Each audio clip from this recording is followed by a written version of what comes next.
Presdir Paul buru-buru berkata, "Aku meminta beberapa teman untuk membantuku menemukan nomor teleponmu. Dan aku harap kamu tidak keberatan." Johan tersenyum dan menebak bahwa panggilannya pasti ada hubungannya dengan Chandra Haris, jadi dia berkata, "Jika kamu memiliki pertanyaan untukku, katakan saja padaku." Presdir Paul berkata dengan tergesa-gesa, "Oh, Tuan Johan, begini. Insiden yang dilakukan Chandra Haris dan bawahanmu Alvin bersama-sama menjadi sangat populer di kalangan barang antik akhir-akhir ini. Aku ingin tahu apa kamu sudah mendengarnya?" "Johan, ya, aku sudah mendengarnya," lanjutkan.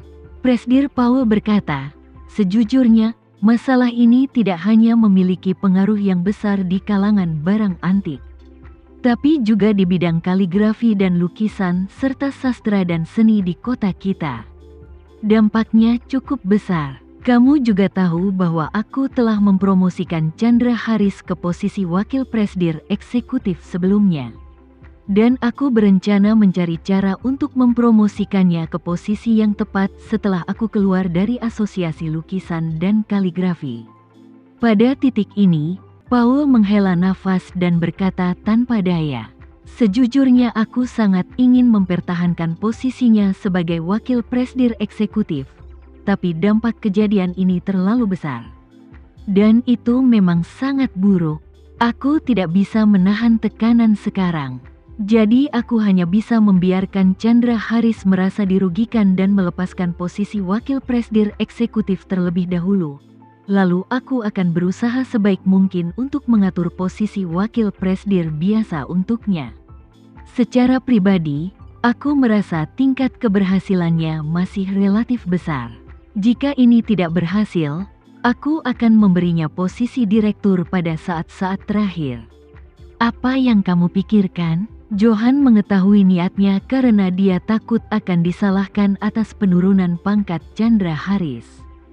Secara logika, jika dia mengatakan ya dan mengucapkan terima kasih kepada Presdir Paul, masalahnya pada dasarnya akan selesai.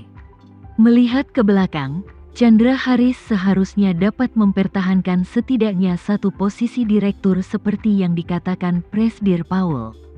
Tapi kalau dipikir-pikir, sikap Tama sudah sangat jelas.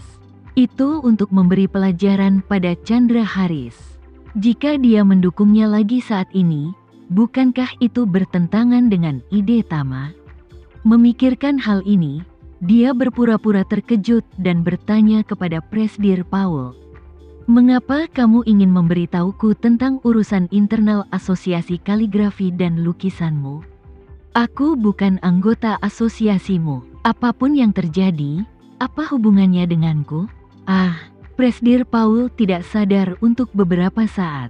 Dia bisa mendengar nada suara Johan tampak sedikit tidak senang, tapi untuk sesaat dia tidak tahu apa sumber ketidakpuasannya.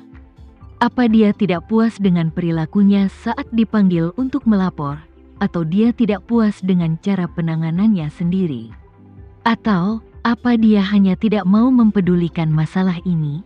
Presdir Paul, yang tidak dapat memahami poin kuncinya, dengan cepat berkata, "Tuan Johan, aku melapor kepadamu karena aku tidak ingin kamu salah paham tentang masalah ini. Aku juga khawatir kamu tidak akan bahagia jika kamu mengetahui bahwa Chandra Haris diturunkan pangkatnya." Johan berkata terus terang, "Itu tidak ada hubungannya denganku. Apa yang membuatku senang atau tidak bahagia? Bahkan jika Asosiasi Kaligrafi dan Lukisanmu dibubarkan besok, tidak ada hubungannya denganku." Dia berkata, merasa sedikit tidak sabar. "Baik, aku tutup teleponnya. Aku harus mengurus sesuatu di sini." Sebelum Presdir Paul sempat bereaksi, nada sibuk terdengar dari telepon, mengingatkannya bahwa pihak lain telah menutup telepon. Kali ini giliran Presdir Paul yang bingung. Dia tidak bisa menahan diri untuk tidak bergumam pada dirinya sendiri. Apa yang dimaksud Tuan Johan dengan ini?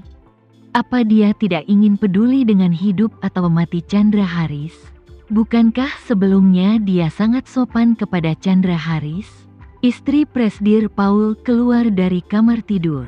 Melihat dia yang terlihat bingung, dia tidak bisa menahan diri untuk tidak bertanya, "Paul, apa yang dikatakan Tuan Johan di telepon?" Presdir Paul berkata, dia mengatakan bahwa asosiasi kaligrafi dan lukisan tidak ada hubungannya dengan dia. Dan itu pun kalau dibubarkan, itu tidak ada hubungannya dengan dia. Istri Presdir Paul langsung berkata, "Apa perlu memikirkannya? Dia pasti tidak tertarik dengan urusan Chandra Haris." Tuan Johan tidak peduli dengan urusan Chandra Haris. Presdir Paul berseru, Tapi dia sangat menghormati Chandra Haris sebelumnya. Saat kami pergi ke Classic Mansion untuk makan malam, dia tidak hanya memberikan kotak terbaik. Dia menawarkan anggur dan menawarkan untuk bersulang.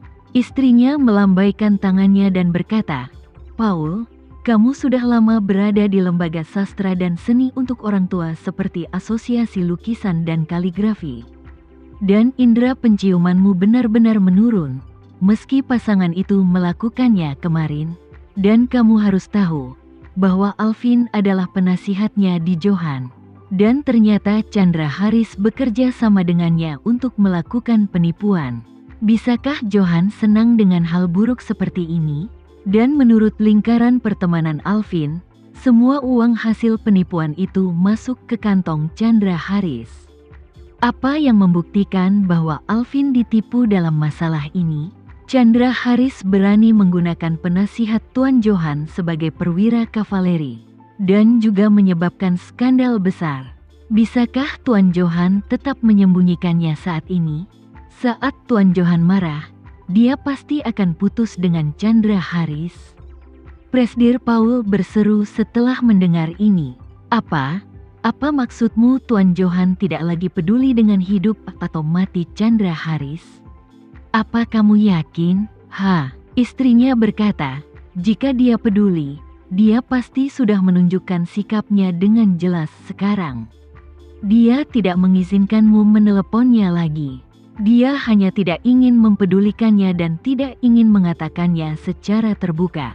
Paul menggigit bibirnya dan berkata dengan depresi, "Jika aku tahu dia memiliki sikap seperti ini, aku tidak akan menjamin suara Chandra Haris. Aku ingin mempertahankan posisinya sebagai wakil presdir. Itu hanya untuk menyenangkan Tuan Johan dan menghindarinya. Aku akan menyalahkan dia di masa depan.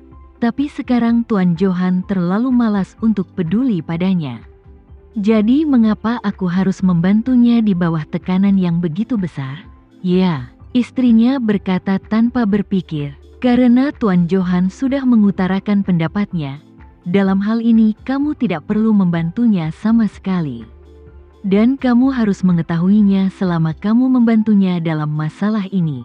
Semua orang akan berpikir bahwa kamu mendukungnya, yang pasti akan memberimu sesuatu untuk dibicarakan.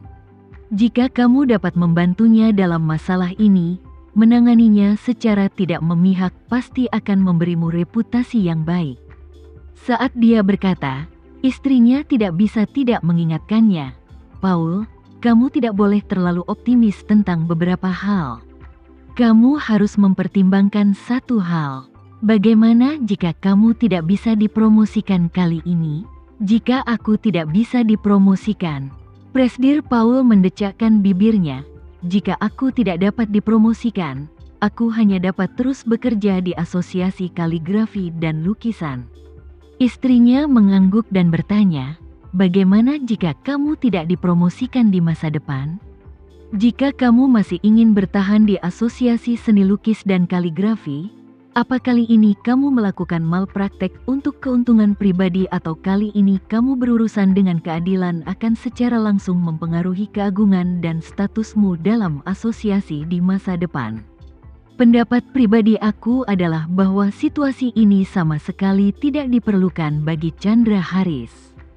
Dan itu akan mempengaruhi citramu sendiri. Presdir Paul mengangguk sambil berpikir dan berkata dengan canggung, "Tapi aku sudah berjanji padanya." Istrinya bertanya, "Apa salahnya menjanjikan kepada orang lain?" "Iya, Adikku ingin meminjam uang untuk membeli rumah, dan aku menyetujuinya.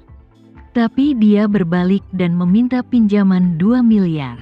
Bolehkah aku memberikannya padanya? Dia menjual rumah lama dan menggantinya dengan yang baru, jadi total selisih harga hanya 2 miliar.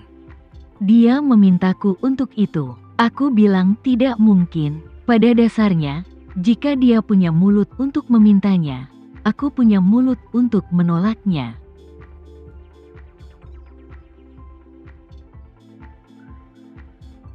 Sekian dulu ya video kali ini, kita lanjutkan lagi videonya di lain waktu. Oh iya, bagaimana menurut kalian? Semoga bisa sedikit menghibur kalian semua. Untuk teman-teman yang baru nonton, jangan lupa subscribe ya, hehehe. Dan kalau teman-teman ada yang ingin gabung langganan, bisa langsung gabung saja untuk dapat fitur yang menarik dan sedikit membantu Mimin. Terima kasih banyak sudah menonton, sampai jumpa lagi, bye.